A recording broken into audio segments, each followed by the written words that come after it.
Hello and welcome to the Grace Hour Show, a Christian program that takes a dive into our daily challenges and helps us learn our faith in a practical way. My name is Liz Robbins, and I'm joined by my husband, Roger Robbins, in the studio. And today we are going to be talking about a topic very near and dear to our hearts. We titled today's episode, The Deep End, yes. Parenting Small Kids. And all this week is going to be about parenting, but we got real happy when we thought about this topic because we have used this term, the deep end, for many years. Yes. Our kids are now 7, 10, and 12. So we are out of the deep end. But we wanted to, this episode, just really encourage. That is the main goal, yes. Right? We just want to encourage new parents with babies and toddlers who really are in what we call the deep end of parenting. So some of the things we want to go over in the show are just to encourage you in the value of kids, the value of having kids, and the benefits of it to the parents, right. And then the importance of guarding your relationship with God individually, and then also guarding your marriage in these early years. The early years can be really difficult in that way. And then lastly, also just kind of give some warning and some tips at the end, things to be aware of and to watch out for, right? Yes. So why do we call it the deep end? I think if you have small children, you don't need us to answer this question. You can just sit there and laugh. You're like, yes, it is. Commiserate. Those together. Early years, they can feel, I think the reason why we first thought of that term was because you just feel in over your head. Yes. The day that you get sent home with this little person and they just let you just take them home. Hospital. You're in the hospital. You've never had a human being to take care of before. And now they're like, you can go now. And you will raise him. And all the professionals there at the hospital just say goodbye and you put him in the car seat. And you feel, you could, maybe, the way we felt, you could feel very much in over your head and overwhelmed by just the sheer newness of it. It's just so new. Foreign. Everything about it can feel fragile. Overwhelming because of just the newness. And I think we have 3 kids, and we can attest that that first kid is by far the most challenging. And I really think it just has to do with how new it is, because the second kid could still be difficult. Could still have a, kid with food aversions or bad sleeping or any kind of health problems. But because you've already done it once, it doesn't quite have that same level of terror that the first one does. So if you're there with your first kid, just know that we see you and we are for you. We're here, as all of us, encouraging, and that's what this time's going to be, right? Like, we're going to just encourage, speak truth from the Bible, speak truth as a community, as a church community, right? Like, come on, guys. Yeah. We all started this for our first time. We didn't go to school for it. We didn't get a diploma for it. But then we found out that our parents were right. You know what I mean? Like, they were like, all this time we thought we're going to do it our way. We're going to do it the right way. But then our parents were there for us. And then the people, I don't know, if you have a church you go to, you found someone to, come alongside or mentor you, be a second mom, second dad. Yeah. Family you kind of like idolized or looked up to and been like, I want my kids to be like that. I'd love to be and then the other side of that, like coming from a dysfunctional family, there are many I know who, when they become parents, they're coming out of maybe the mindset that I'm not going to do it the way my parents did, and I know I had the blessing of great parents, and I still have things I said I'm not going to do it the way my parents did, and then there were situations over the years where I have found myself saying the exact same things my parents said to me when I was a kid. So there's a lot of there's a lot of different dynamics there. We just want to recognize that people Yes. listening, you could be coming from all different perspectives and just experiences when it comes to parenting and your past, and now how you're looking at parenting your kids. So we're going to do our best to not be so specific to our situation that Yes. we're not applicable and not relatable, but also we do want people to just know that so many have gone before us and so many are doing this thing will go. called parenting. Yes. And we did our best to try to take ourselves back to those early years. It's not been that long for us, so it didn't take too much. But I did ask my kids this morning at breakfast. I said, we're going to do a show on parenting little kids, today. What do you think that they should know about? And Hazel, my 10-year-old, said, how to change a diaper. And I was like, wow, I'm going to write that down. Duly noted. Thank you, Hayes. And I will say that you were amazing with diapers. Early Yes. on, you were like, this is something I can do. Some dads are clean freaks, and they're like really able to just be like, let's just deal with this right now. I'll do everything here. I'll even take out the trash and restack the That diapers. diaper genie. thing. Yeah. Oh man, that was like my best friend. Mm-hmm. So You did that. You owned that. It was great. We got small parenting. I mean, small kids parenting small kids. Excuse me. Great parenting. Yeah. That's what we had. It starts off small, and one of the things that we came up with that I think we set off into just this whole new world, is a brave new world, really, is the value of it all, the value of kids. And that was something that I think we want to just outline for you guys today, is like, even though we're in the deep end, and even though you guys, that we come sometimes we're underwater, we're overwhelmed, we're treading water, we kind of like maybe don't see the land in sight. That doesn't mean that there isn't land, or that, I won't be able to learn to swim, or there isn't purpose and meaning. Yeah. There definitely is. Yes. And we all know that. I mean, the moment we hold that child in our arms. However, life is a journey. Life is long. Life is equated with many years, and that's a beautiful thing. But in that, it's like there's many moments where we lose the value or lose the purpose of it, right? Yeah. And so thankfully we have the Bible. And for those who have put their trust in Christ, when we look at him, we discover value and meaning for ourselves. And then when it comes time to have kids, value, I think one term that we sometimes reflect on is embracing what has happened. Yeah. And because value and purpose and meaning aren't truly discovered until we just take a hold of it and look at it. And in a way, as moms and dads, we own it. Mm-hmm. We just embrace this for what it is. And I think that's why maybe Hazel said changing diapers. Because how real is that? Holding, not to be too descriptive, but just holding this dirty diaper and just hands are in there. We're all in, we're dedicated, we care. Where's the cream and whatever's the going creams, on. so many creams. And all the things that we become aware of because we buy in. Well, and isn't it also that buy-in is important because the nature of the work is that it's unsung. It's like the unsung heroes, right? Yes. That changing a diaper it's gross. It's repetitive because you have to do it a lot in a day, especially in those early months. It's insane how many diapers you go through. So there's this monotony. It Routine. Can feel very mundane. Yeah. Nobody's appreciating it. The baby's not saying thank you.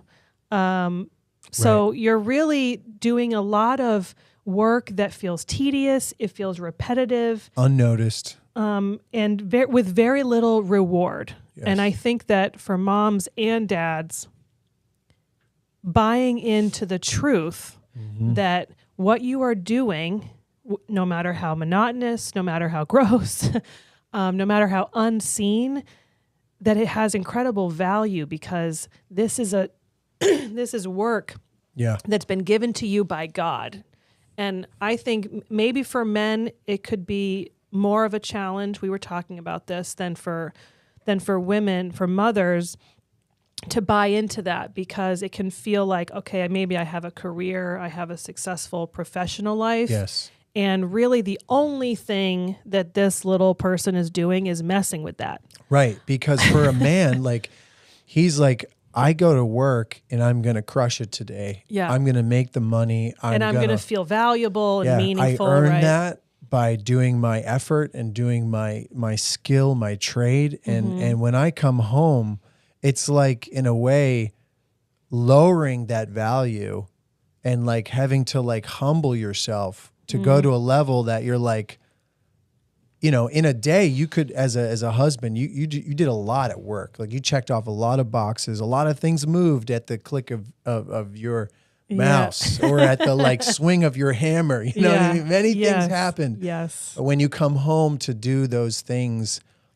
for this new reality, this new purpose, this precious child, it does not move that way, right? And again, like, I think we laugh about it. Like, how funny is it that like early on there's such important things that need to be done to the child that only the parents can do, but yet the child cannot say a word. Yeah. Like, I remember just little gross months and months of needy that. things. Yes. And, you know, I love a good, you know, like, hey, great job.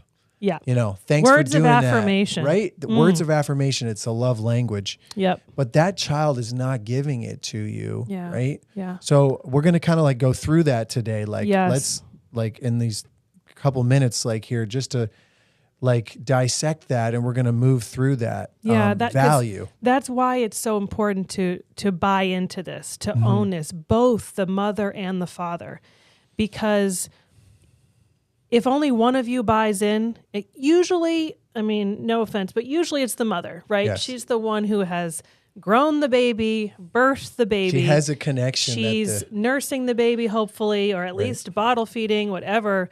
She's waking up in the middle of the night.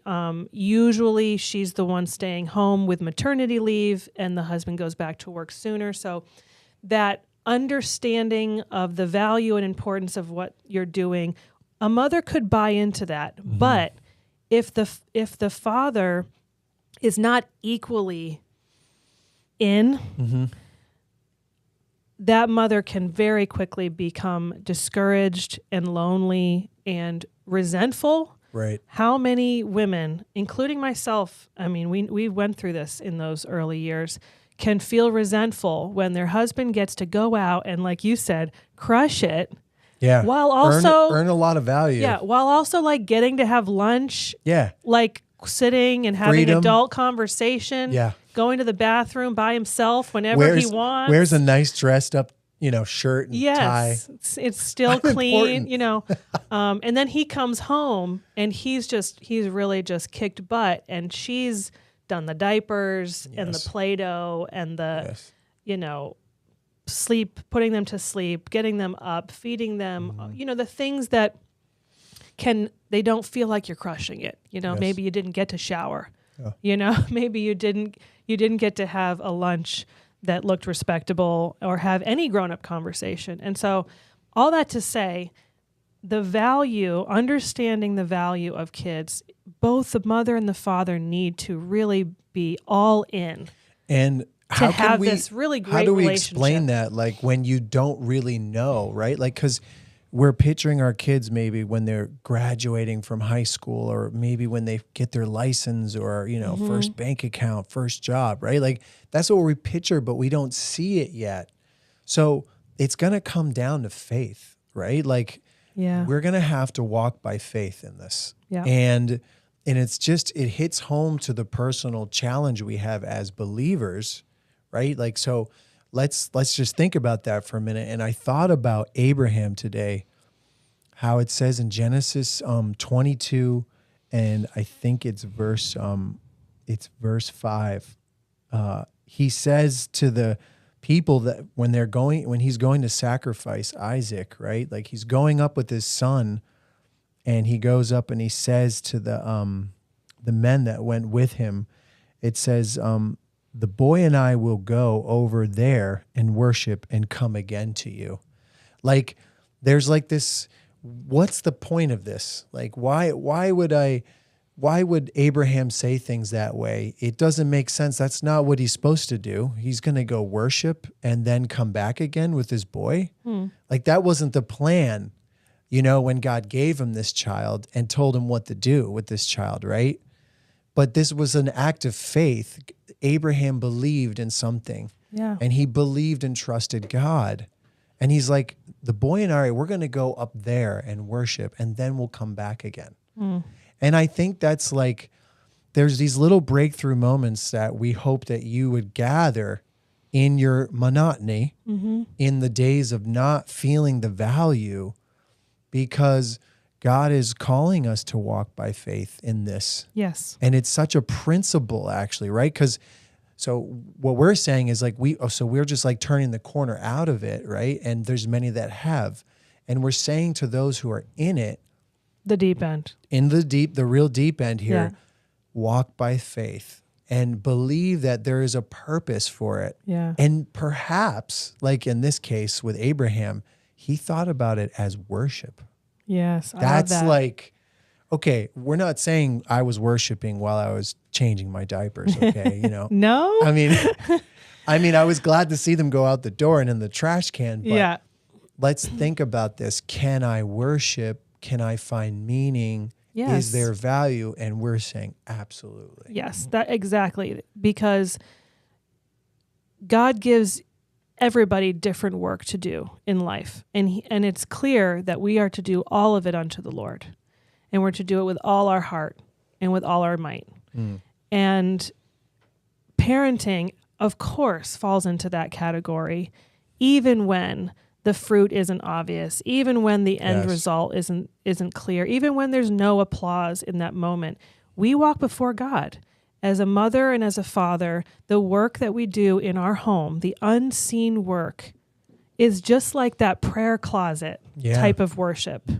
It's like so valuable, it's so precious because it's unseen by people, because you don't get any applause. It's true sacrificial, unconditional love for a person that God's given you to care for, even though nobody sees it. Right. And so I remember moments where this was like spoken to me, either by more experienced mothers, or even times when you've said it to me, where you've reminded me of the value of what I'm doing. Yes. I remember a specific time when my son was like, I don't know, 1, less than 1. And we were yet again putting on the shoes and taking the walk, and they walk so slow, and taking the walk to the park. And then we get to the park, and I'm putting him in the swing, and I'm pushing him on the swing again. How many times have we done this? I don't even know. It feels like, how many times have I done this? And then because of like my like scientific mind, I'm like pushing him, and he just comes right back, and I push him again. And I'm like, the futility of this action, how unbelievably like futile. That's what this is. That's like what my mind is telling me. Nothing about this is moving anybody forward. No progress. I know, this is my mind. Mom. Welcome to my mind.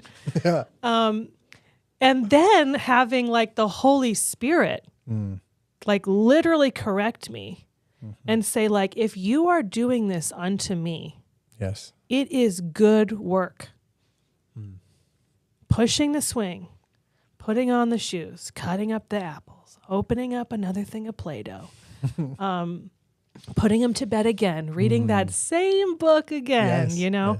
And so just to say that not only is it that these children are valuable to the Lord because they bear the image of God and he's given them to you. I mean, they're eternal souls. Right. But also we were talking about how it's good for me. Yes. it's good for me Yes. as a person who walks before God to have this challenge, this Right. incredible So, opportunity. Exactly. That's it. It's a breakthrough moment, right? Like there's a breakthrough where you go, wow, you ordained this for me, God. You're a smart guy. You tricky. You tricked me. How did you trick me in doing this? And he's like, he has it all mapped out. Yep. And he's like, I want a father's heart. I want a mother's care, a mother's words, a mother's teaching and discretion. Yeah. That's what I want out of you. And sooner or later, we see that, we sense that, and that's the mind of Christ. And that's what we're encouraging you guys to do, is to dive into that, to embrace it Yep. as soon as possible. Yep. And discover what's on the other side. Because that ultimately is just like our faith. We came to Christ. Christ said, follow me, right? He's like, take up your cross. And we're like, this is foreign. This is new. I'm going to forsake myself and me. And he's like, yes. And then here we are with kids. Yeah. And I don't want to say they're like little crosses, but in a way, like, they're challenges to our flesh. Yes, I would say they are. They're asking for sacrifice. They're asking for love, which are all the similar things that God is asking of us. Yes. So exactly when we walk hand in hand, and these like moments in your mind, this I'm swing, sure you have your own. Oh yeah, that we would embrace them. Yeah. And just laugh maybe a little bit. That's a key element in this. Like, let's joke about it a little bit. Yeah. Because isn't that the truth of it? Like, there's going to be joy in this, and there's going to be life, and those are things to just hold on to. Yeah. And so that means that, okay, now the value is there. Mm-hmm. I see it. I'm going to embrace it. I'm going to buy in now. Yes. Now, like, let's talk about, like, how does this work in a practical way? The second part of this is like guarding this relationship and this little unit that we have now. Right. This dichotomy where it's like, like it was just me and the Lord, when I was in Bible school or, when I was in university. And then it you was had like, the freedom. Then I asked her to marry me. Yeah. Right? And Ball then it was and like, chain. whoa, another person in this. And then it's like, whoa, and now we've multiplied. Yes. There's many of them. and it's like, okay, so like we got to figure this out here. We got to figure this out. So how do we do that? We want to talk about that. Yeah. And one of the words that came to our mind is guard. Yes. To guarding. Yes. I just have to read this one meme before we move on, because it does paint the picture of why it's important to guard. Okay. I mean, it's just, and why it's hard to do that. So I just saw this. I thought that was so funny. It said, being a parent is like jumping out of a plane with a bunch of people who don't know how to open their own parachutes. So you fly around doing it for them. Then you hit the ground, but you don't die. You get up and cook dinner. Isn't that... that just captures the type of exhaustion that you can feel at these early years. Mm-hmm. And when you have that type of, the sleep deprivation is very real. Like, there are scientific studies that talk about the mental and physical effects of long-term sleep deprivation. So if you have a newborn or a toddler who is not sleeping through the night, just know that it's okay that you're feeling a little bit more unstable emotionally. You're struggling to be kind to your spouse, perhaps.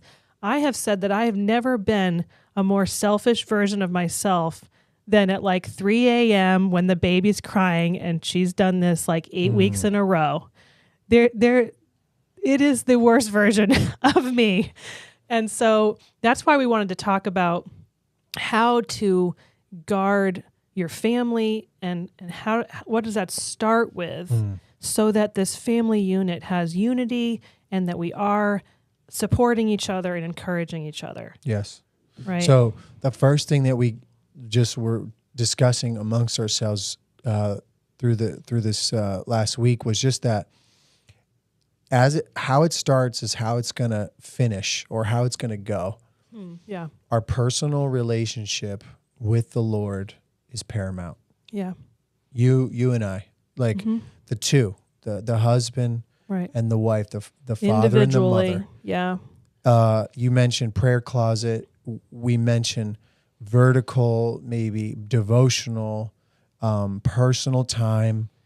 It is paramount. It has to be guarded and kept and respected too. Like, hey, hon, like, why don't you go have an hour? Like, go take a walk. Like, what is that doing? That's the whole point of it is to help the individual, the helpmate, the other one walking along this journey and this road, and to hear from God, to receive something from God, because ultimately we're receiving. And I think as for a husband, I can only speak that, like, without that number one, first and foremost relationship with the Lord, and little pieces, like, okay, we're not like we're hitting singles here. I was just going to say we're that. just trying to get to first base, like, it's not like we're hitting home runs and we're studying for hours. We're not saying you got to like wake up at 5 a.m. and,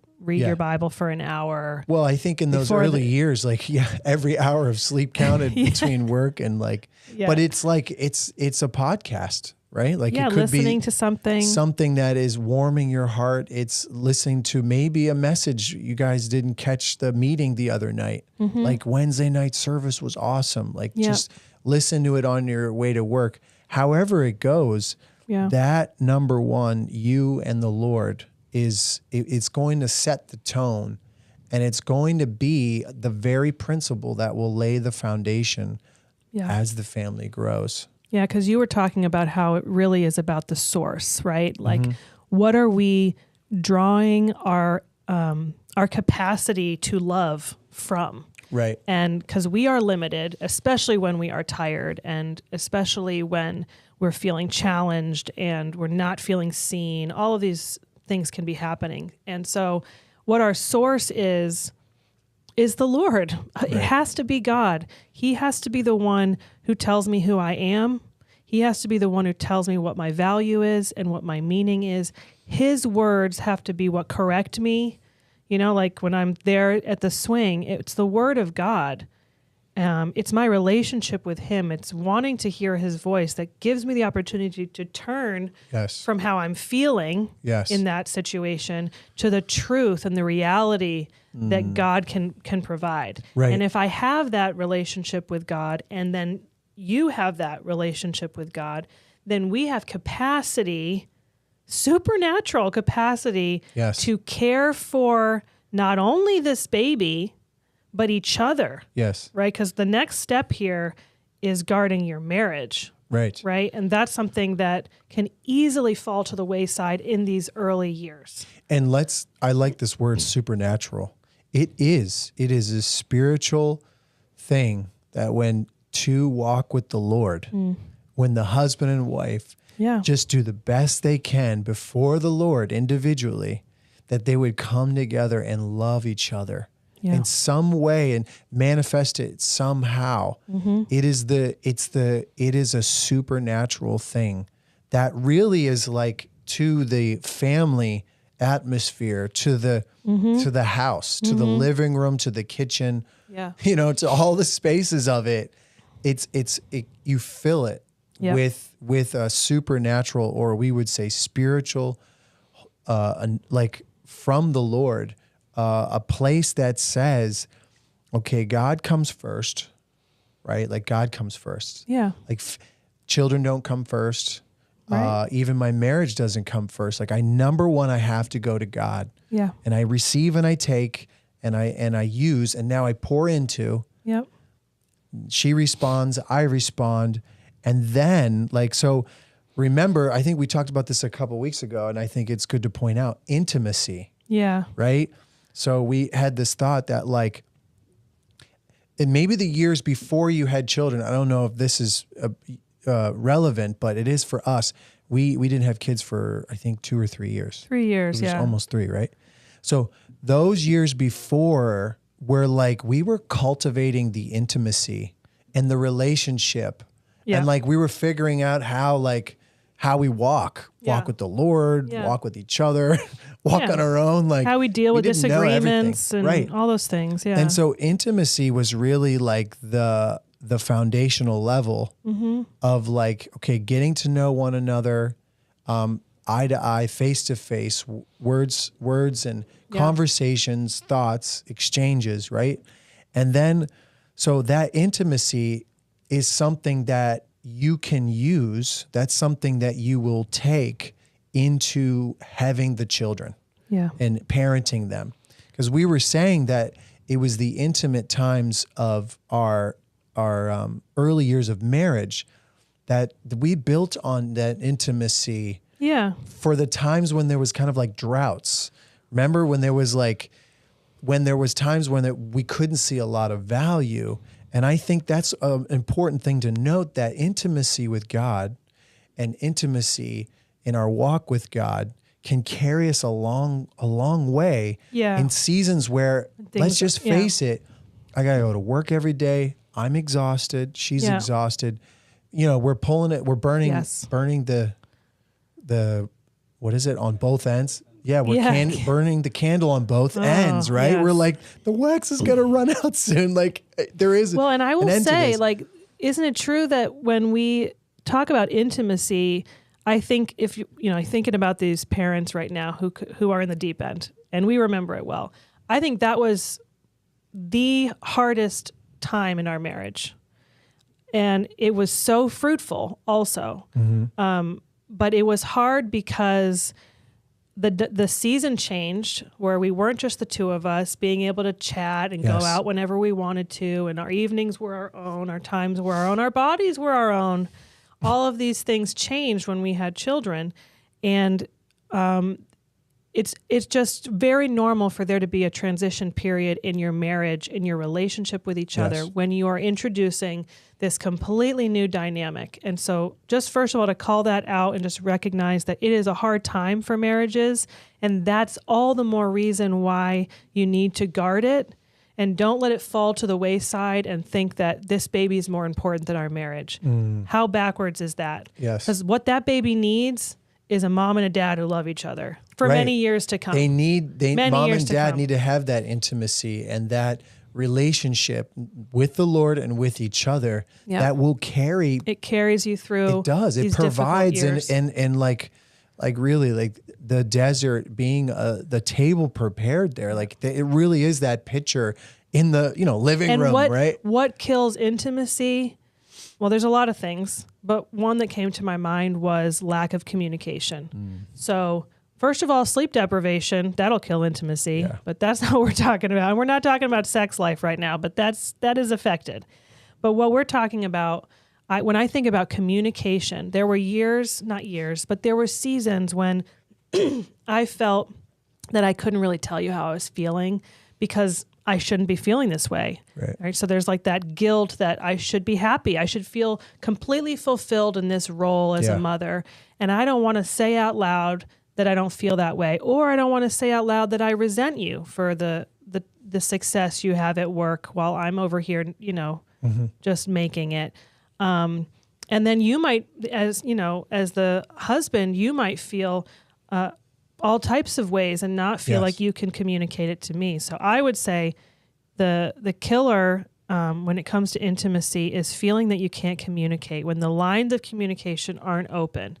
And that could be for so many different reasons that we can't get into right now. But communication that's just something to be aware of. And also the communication would cause a breakthrough in understanding what has stopped with the intimacy and what has stopped with like what seemingly was something warm and like like we were in this lively, together, and then like suddenly like we're on different teams here. And actually, just to say one last thing about that is that when we explain that to our spouses, I think it's so important to realize like you're helping the other person see the other side. Yes. Right? Like as a father, I didn't really get how difficult it was early on. Like that what mom was doing or my wife was doing was like she was doing something so important and she needed to hear it. Yeah. But it wasn't really until she did. told me that she was like, I'm in the dumps right now. Yeah. And then and it's difficult and I'm struggling. And then I was just like, wait a minute. I realized I didn't tell her. And maybe that's something we need to do is like say the things that need to be said. Yes. So that we can in return reinforce the truth. Yeah. Because reinforce the value. What we talked about, the value, that needs to be something that the married couple, when the child can't be saying, everything you're doing for me is very valuable. Right. Thank you so Thumbs much. up. It's going to pay off in the long run. Keep it up, Mom. Right. You know, they're not saying that. So who's going to say that? It has to be us. We have to be each other's reminders. We have to be, we're guarding each other's roles. I have to say to my husband, the role you have as a father is so important. And what you're doing at work, working hard and providing and coming home with love and energy to play with your kids, it's so appreciated. It's so important. Yes. And then you saying to me, the work you're doing, all of these things at home that nobody sees, like it's so valuable. Thank you for doing it. You're the mother of my children. It's amazing. I remember the times you said it to me, and I would hold on to that in those quiet, lonely hours when I was at home, and they were so life-giving. They were so encouraging. Right. And like, so we got to guard this, and it starts with like our own walk. Yep. Then with each other. Yeah. And it comes under attack, and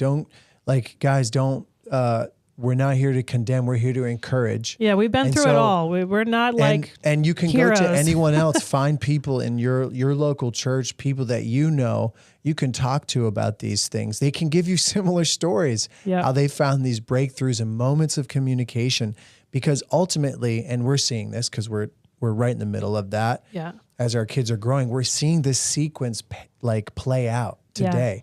Receive, have that relationship of intimacy with Christ and with each other. Yeah. And then we're able to love them.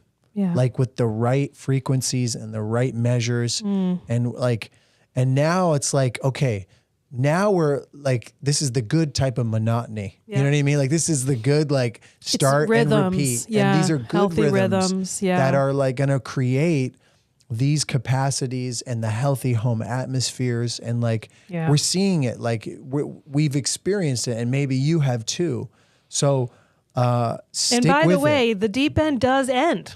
You know, so let's just you put start that going out to that there. like 4 foot. Yeah, where you're like, where oh, you my toes can feel something. I can feel the ground, and then you're standing. So, and I think this is a good segue into this last.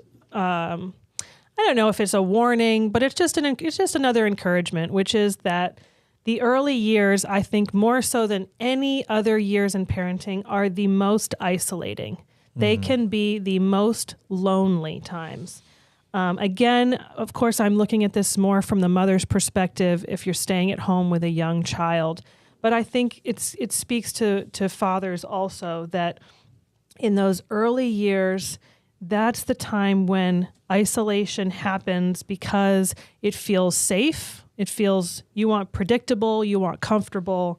Those are the things that you're craving when everything is new and scary with a newborn.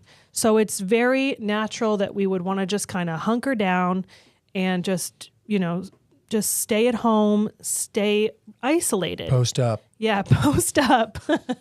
And but at the same time, like we said, it's these early years that are really setting the tone and the mission of your family for the years to come. Wow, and the routines and the habits that you start in these years are going to continue and develop in the next season of parenting. And so for us, at least, I have seen that when I'm isolated, I am more likely to be in this negative mindset about the value of what I'm doing. I'm more likely to be discouraged. I'm more likely to be discontent and resentful. So this is just like a loving, gracious word of warning, really, or encouragement, however you want to see it, that isolation is not something to get comfortable with. Yes. It is something to actively work work yourself out of. Right. Yeah. Because we've talked about isolation before in a couple of different segments, but just isolation in itself, when it comes to the, like, spiritually speaking, it's a quiet place. It's a place where I receive a time of just me and the Lord, you and the Lord. It's a time of reflection, meditation. However, isolation outside of that, like maybe seeing people, being somewhere, taking part in that. Like, I just think about the simple times of having, when we first had kids, how I needed to take a walk. Yeah. Like, I had to take a walk, and I remember just being like, okay, the walk was good, but what am I going to do next time? And then I started listening to things next time, the next walk I did. And I would do walks because I knew that my kids would fall asleep. And it gave me a break. Gave you a break. Yep. And it gave me a little exercise. I was like pushing that stroller around. Yep. And then I remember just like, I'm just going to start listening to the Gospels. Let's just start with Matthew. Let's go. Hit the play button.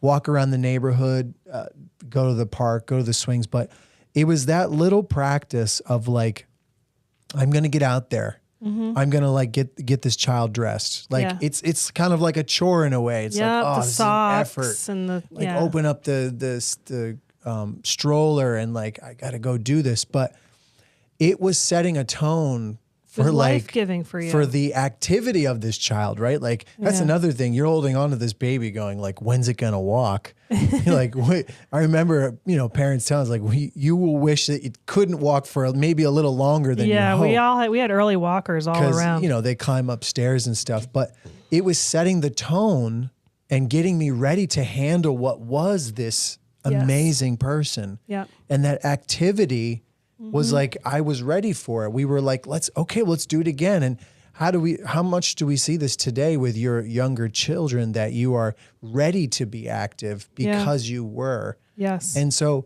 I think that also like plays a part into our spiritual life. I think one little thing that we noticed was that it doesn't matter, different people, different folks, going out to church was like, it was like a whole new test, a whole new challenge. Yeah.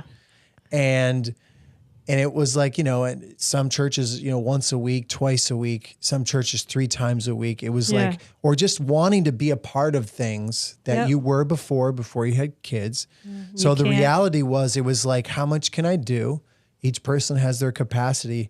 But then being tested to like even just do it once a week. It was like, wow, like I made it to church. Well, and there's also, again, this sense of like futility, like, oh, I got everything together. I got the bottles and I got the diapers, and we get into the car seat and we go to the church, and then the baby cries the whole time. I didn't hear any of the message. And then I'm in we the put nurse, the baby in like the I'm thing, in the nurse, and you're back at the house, and and it's like, why did I just do that? And it is important to know why you just did that. Like, because it has incredible value that you are continuing in a routine and a rhythm, and you're fighting against the desire to just stay kind of like, I know it sounds like mean. I'm not trying to be mean, but like we want to stay safe and comfortable. And that's what isolation can often be when you've got a baby. Right.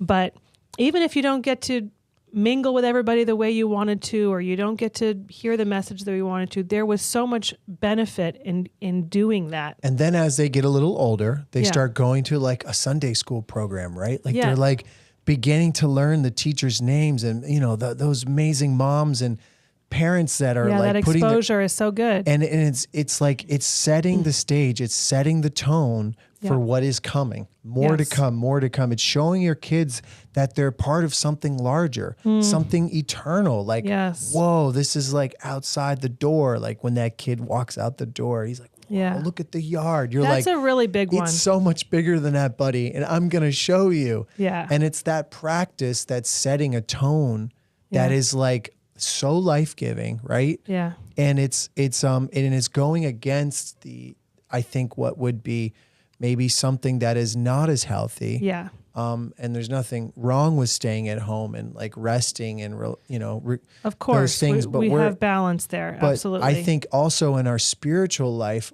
mom and dad need this. Yeah. You know, like it was just grabbing a cup of coffee. Yeah. And can I just say, this is the other thing that, and we have to wrap up, I know, but one really great thing that I learned in the early years of having kids, as somebody who I did want to be involved in ministry, I wanted to be active in my church, but my kids had bad times. It was not as easy. I can't go to that, you know, going out to meet with people wherever they were meeting. Yeah. And one of the things that we made a shift in was opening our home. And this was something that we hadn't really done that much before, but hospitality and learning that if I want to be in the mix with people, I can bring them into my home. Hey, let's do a prayer meeting at my house. I can put my kid to bed Right. and keep our routines and all those things, but still have life that's going to encourage me. And that was just a huge change in our life that I think would benefit anybody. So we do have to wrap up. We had some little tips. We can't go through all of them, but let's just I'll just read through them really fast before we close out. These are things that are just, you can take them or leave them. They're things that worked for us as the Robbins family. We know everybody's different, so that disclaimer's out there. But the first one was finding great biblical, like scripture-based music that isn't annoying to you, that your kids can listen to. We have a couple recommendations, a couple albums we really like. Rend Collective has a kids album called Rendco Kids that is excellent and really fun. Shane and Shane have an album called Sing the Word, which is really just that, and it's excellent. And then Ellie Holcomb has a great kids album too called Sing that we really love. The other one is the Jesus Storybook Bible. If you don't have a copy of this and you're not reading this to your 1, 2, 3, 4, or 5-year-old, gold. It is amazing. It tells the story of Christ throughout the Bible. Another one is, as much as possible, we just encourage you to have a good, short, and firm bedtime routine. And I will say no more than that. We will just move on. God bless you. Another one is reading a chapter of Proverbs a day. Even when your kid is little, this is something every mom or dad can do. It's very manageable. There's a chapter for every day of the month. And it's just instills concepts like sowing and reaping, the wise versus the fool, pride versus humility, the power of the tongue, importance of sharing and caring and serving. These are all things your kids need. And the last one is just embrace the truth that every family is unique. Every family is different. You do not need to compare.